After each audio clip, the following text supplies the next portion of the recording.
आपण बघणार आहोत की ऊसापासून आपण रेग्युलर जो जॅगरी गूळ जो खातो तो कशा पद्धतीने मेल्ट होतो, कशा पद्धतीने तयार होतो, हे आज आपण या व्हिडिओमध्ये बघणार आहोत. तर चला कंटिन्यू करूया. समोर दिसते हे आपले ऊस आपण जे शेतामधून कापून आणतो ना, चाळून आणतो ना ऊस, शुगर केन त्याला म्हणतात. शुगर केन आपण ऊस कापून आणतो शेतामधून त्याला चाळून आणल्याच्या नंतर त्याचं आपण गाडीमधून या इकडे लोडिंग करून आणतो. लोडिंग केल्याच्या नंतर मग आपण तो एखाद्या त्याचं ज्यूस बनवण्याची जी आपण ज्यूसची मशीन असते त्या मशीनमध्ये त्याला टाकून त्याला बारीक केलं जातं, त्याला चूर्ण केलं जातं आणि चूर्ण केल्याच्या नंतर त्याचं पाचट बाहेर पडतं आणि जो ज्यूस त्याच्यामध्ये पडतो निघतो तो ज्यूस या नळीद्वारे आपण या ठिकाणी ह्या कढईमध्ये पहिल्या कढईमध्ये आपण ज्यूसाचा रस काढला करून ठेवलेला आहे. हा दिवसा बघा इकडे हा. तर ह्याला आपण सफाई केली जाते. सफाई केल्याच्या नंतर ह्या गुळाचं रूपांतर आपण भट्टीमध्ये टाकतो. पुढे भट्टी बघा तिकडे टाकलेली आहे.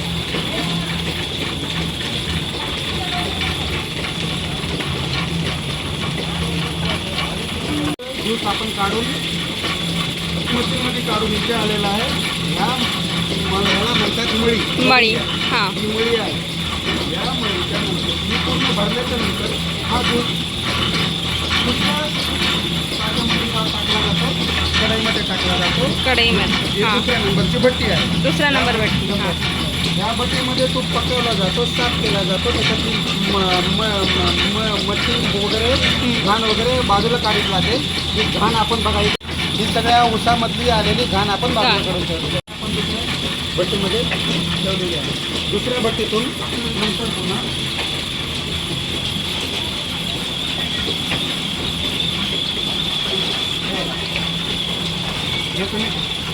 हे तुम्ही पाहू शकता. आपण पहिल्या भट्टीमध्ये तिला साफ केलं, दुसऱ्या भट्टीमध्ये तिला आपण तयार केलं आणि तिसऱ्या भट्टीमध्ये त्याला गुळाला त्या पाकाला म्हणजे त्या ऊसाच्या रसाला गरम करतो. गरम करून त्याचं बाष्प आणि मोठ्या प्रकारे तुम्ही बघू शकता. अशा प्रकारे त्याला आपण तापवलेलं आहे. तिसऱ्या कढईमध्ये तिसऱ्या भट्टीमध्ये आपण त्याला घेत आहोत.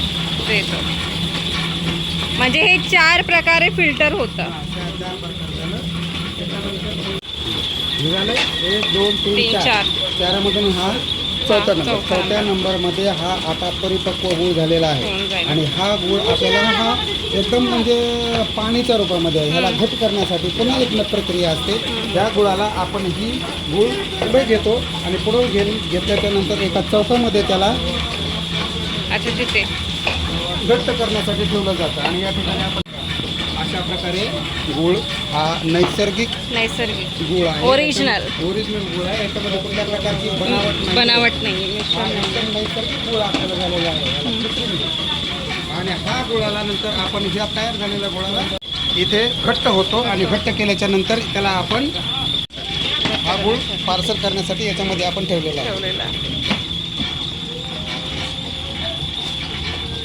हे जे गूळ काढलेला आहे नैसर्गिक तो इथे असं काढला जातो आणि हा डायरेक्टली सेलला म्हणजे हा विकला जातो.